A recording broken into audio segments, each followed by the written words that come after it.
ગટો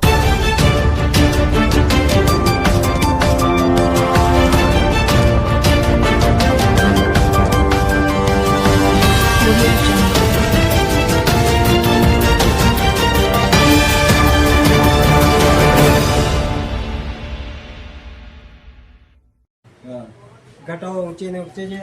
અમારે પથ્થા જોઈએ છે પણ પથ્થા આવતા અંકલ આ કેટલા મહિનાથી આવું વિકાસ થઈ રહ્યો છે?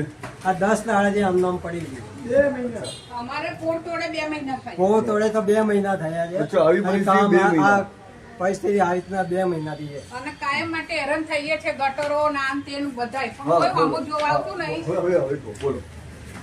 હવે કહો. કાયમ માટે અમે હેરાન થઈએ છીએ ગટર જોવા કા તે કશું કોઈ આવતું નહીં. કોઈ દિવસ અઠવાડિયે ગટર સાફ કરવા આવતું નહીં. તમે આ જે કોન્ટ્રાક્ટરે કામ કર્યું છે કે અધિકારીએ કામ કર્યું છે, એને રજૂઆત કરી? એ પણ મળતા જ નથી તો કેવી રીતે અમારું રજૂઆત સાંભળતા ને હું રજૂઆત કરે ભાઈ. અચ્છા, એવું છે. ભાઈ શું કહેવા માંગો છો આ વિકાસ માટે? પહેલા તો હું કમલેશભાઈ પટેલનો ખૂબ આભાર માનીશ કે વાડી ગામની આદિવાસી કોમની જે સમસ્યા છે એના પર ધ્યાન દોર્યું કે કોઈ નેતા અધિકારી કોઈ જોવા આવતું છે નહીં. ખાસ કરીને આ 6 મહિના થયા નહીં અને બ્લોક બધા ઉખડી ગયા છે. તો અધિકારીઓ આવે છે કે પાછું કે પાછી બધું ખોદીને લાઈન નખાવીને આરસીસી કરવું. આમાં આરસીસી કરાવવું છે જ નહીં, આમાં પથ્થર જ નખાવા છે. આ 6 મહિના બી નહીં થયા, બધું ઉખડી ગયું. વૃદ્ધ માણસ આવે છે એ બધા પડી જાય છે, એમને ઈજા થાય છે. એમ કોઈ અધિકારી આવતું છે નહીં. આ વરસાદની પહેલા થયું કે વરસાદ પછી થયું? વરસાદની સિઝન પહેલા થયું કે વરસાદ પછી હા, વરસાદ પછી જ થયું. બરાબર. હા, તમે કહો છો કે મજબૂતાઈ નથી આવી તો વરસાદમાં તો બેસી જશે ને? બીજ જશે ને, તો સવાર જ નહીં, બીજ જવાના છે. એમ. અને ગટરોની પરિસ્થિતિ શું છે અહીંયા? ગટર તો 6 મહિના બધા ખોદી હતી. હવે ગટર બી ભરાય છે. આગળ જે ખૂણા છે અંદર ખૂણામાં ત્યાં બધી ગટર ભરાયેલી જ છે. હવે નાની ગટરમાં અમે કમ્પ્લેન કરીએ, નાની ગટર વાળા આવે જોવા કે મોટી ગટરને કમ્પ્લેન કરો. મોટી ગટર વાળા બોલાવીએ કે નાની ગટરને, એટલે અમને શું આમ ફેરવાય છે. આખા અમદાવાદ સિટી અને આ જે તમે કહો છો ને આખા અમદાવાદ સિટી વિસ્તારમાં મેં જ્યારે પણ ઇન્ટરવ્યુ માટે ગયો છું તો આ પરિસ્થિતિ થઈ છે, આ પીડા છે જ કે નાની ગટર વાળો મોટી ગટરમાં ફરાવે, મોટી ગટર નાની ગટરમાં ફરાવે. નેતાઓ- તો આનું નિરાકરણ કેમ થતું નથી? એના માટે આપણા અધિકારીઓ સામે રજૂઆત કરો એના માટે. અને આપણે અહીંયા જે કોર્પોરેટર છે શું કામ આપી રહ્યા છે, કૌશિકભાઈ શું કામ આપી રહ્યા છે, એના માટે આપ કહી શકો? રજૂઆત તો અમે લોકોએ લાખો વાર કરી છે. અચ્છા, બહુ અમે લેડીઝો ગયા, બધા છોકરા ગયા, વારંવાર રજૂઆત કરી છે, ઓનલાઈન કરી છે, ઓફલાઈન કરી છે, પણ કોઈ એનો જે સમસ્યા નિરાકરણ આવતું છે નહીં, નિકાલ આવતો છે નહીં. એ મારે એક જ હવે સરકારને અધિકારીને વિનંતી છે કે તમે આવો, આમાં બધું જે છે આ બ્લોકનું બધું આવો, કમ્પ્લેન જે સમસ્યા છે એનું નિરાકરણ તમે નિકાલ લાવો. એમ પણ પથ્થર જ નાખવાનો છે. ગઈકાલ રાત્રે અહીંયા અમે લાઈટ ગઈ હતી, અમે એએમસીમાં ફોન કર્યો, એએમસી જે લગતા વળગતા અધિકારી એમને બી કોલ કર્યો, કોઈ આવ્યું નહીં. પછી અમારા આમ આદમી પાર્ટીના જે ઉમેદવાર છે કમલેશભાઈ પટેલ, એમને અમે કોલ કર્યો, એ આવ્યા. પછી એમને અધિકારીને કોલ કર્યો, તરત 5 જ મિનિટમાં બધી લાઈટ ચાલુ થઈ ગઈ. તો હું એમનો ખૂબ આભાર માનું છું. એટલે આ ફરી વાડી ગામમાં શું પરિવર્તન થશે? લાગે છે પરિવર્તન લાગે છે. ત્રીજો મોરચો આવશે. મેં કેટલી અરજી કરી તો કે પથ્થરો છે જ નહીં કોર્પોરેશનમાં. વરસાદની સિઝનમાં નાખ્યા, એના પછી વરસાદ આવ્યો હતો તો કેવી પરિસ્થિતિ હતી? એને પછી વરસાદ બધા બ્લોક બેસી જ ગયા છે અમારી પોળમાં અહીંયા. બ્લોક રહ્યા જ નથી સરતા. હવે પથ્થર નાખવાનું કહ્યું તો અમારે ત્યાં પથ્થર નાખ્યા નહીં. બ્લોકનું બજેટ પાસ કરી નાખ્યું હવે લોકોએ. અને ગટરની કેટલી વખત અરજી લગાવી કોઈ ગટર સાફ કરાવવાનું આવતું નથી અમારે. ગટરો સાફ કરવા નથી આવતા અને બ્લોકનું કામ કરી નાખ્યું. કરી નાખ્યું. મોટી ગટરો અમે બધાએ ના પાડી છે અમારે પથ્થર નાખવાના છે તોય ના ઉપર આ લોકો બ્લોક નાખી ગયા છે અમારી પોળમાં આવીને.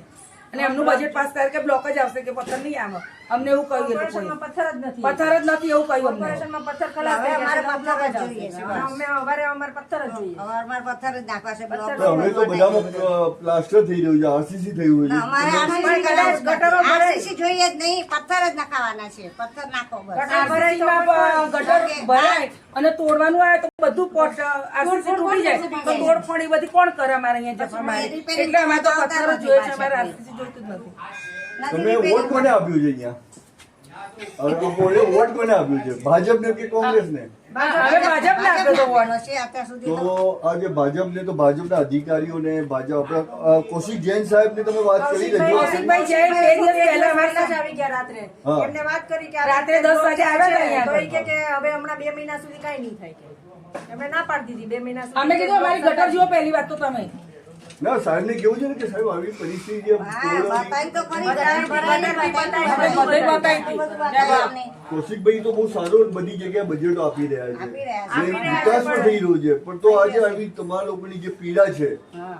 પોળવાળાની હવે એમના માણસો કામ નહીં કરતા હોય ને સરખું, એવું થયું અચ્છા, ને એ થઈ શકે. એવું થઈ એ થઈ શકે શકે ને ને. એ તો છે, એ તો બધે એ પાછળ તો વચ્ચેવાળા પૈસા ખાઈ જતા હોય તો આપણે શું ખબર એમના પડે? માણસો શું વાત કરો છો હા, તમને એટલે કેવું છે એટલે તમે બહુ જાણકારી છે એવું હોય ત્યારે જ પછી આ બજેટ પાસ એવું કરવા છે. માટે જ આ લોકો કરતા હોય ને હા. સિમેન્ટ ના વાપરો, રેતી ના વાપરો, માલ હારો તો પછી માલ હારો વાપરો તો હારું રહે, નહીંતર ક્યાંથી રહે? છે ને.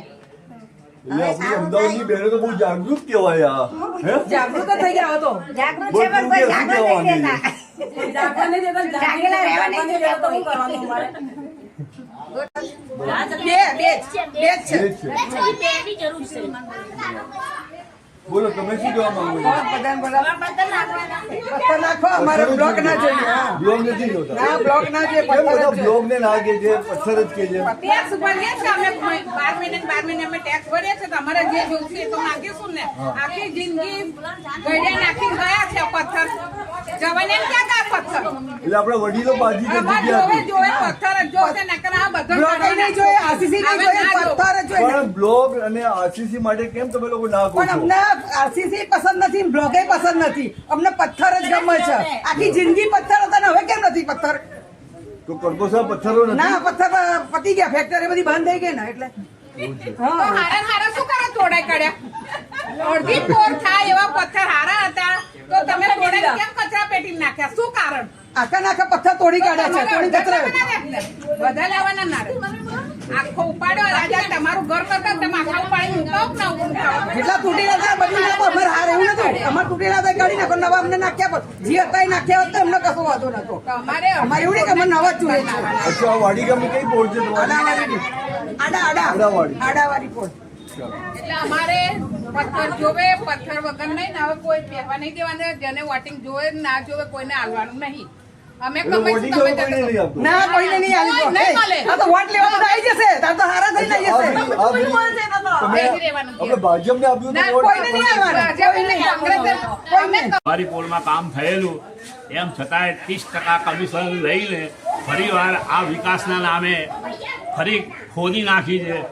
પાર્કિંગની અહીંયા સગવડ નથી. પબ્લિક સરેઆમ બહુ જ હેરાનગતિ થાય છે. પાણીની એ ગટરો કાયમ ઉભરાતી રહે છે. લોકો ફરિયાદ લખાવો, ઓનલાઈન ફરિયાદ લખાવો તો ત્રીજે દિવસે બંધ થઈ જાય. કોઈ આવતું નહીં, રૂપિયા આપો ને કામ કરાવો. આ થિયરી રહી છે. બાકી હવે કોઈ ધ્યાન આપવાવાળું છે નહીં. રાજકારણીઓ આવે છે, ભાજપ કોંગ્રેસ કરીને જતા રહે છે. બાકી કોઈ નક્કર કામ થતા નથી. ખૂબ જ ધ્યાન આપવાની જરૂર છે. પ્રજા ત્રાહીમામ થઈ ગઈ છે. જોઈએ હવે ઇલેક્શનમાં શું થાય છે. અંકલ આટલું બધું તમે જાણો છો તો આ વાડીગામ વિસ્તારના લોકોએ કોને વોટ આપ્યું એ તો અત્યાર સુધી વધારે કોને આપ્યું કોંગ્રેસને કે ભાજપને અત્યાર સુધી ભાઈ કોંગ્રેસના આવતા હતા. હા. હવે ભાજપ છે. હવે હા. આ ફેરી કોને આપે છે શી ખબર. હા. પણ લોકોમાં અત્યારે એન્ટી ઇન્કમ પક્ષી વધારે છે. ભાજપ પ્રત્યે રોષ વધારે છે. કેમ કે કામ થતા નથી. કામ કરવામાં આવે તો પૈસા માંગવામાં આવે છે અને હેરાનગતિ કરવામાં આવે છે.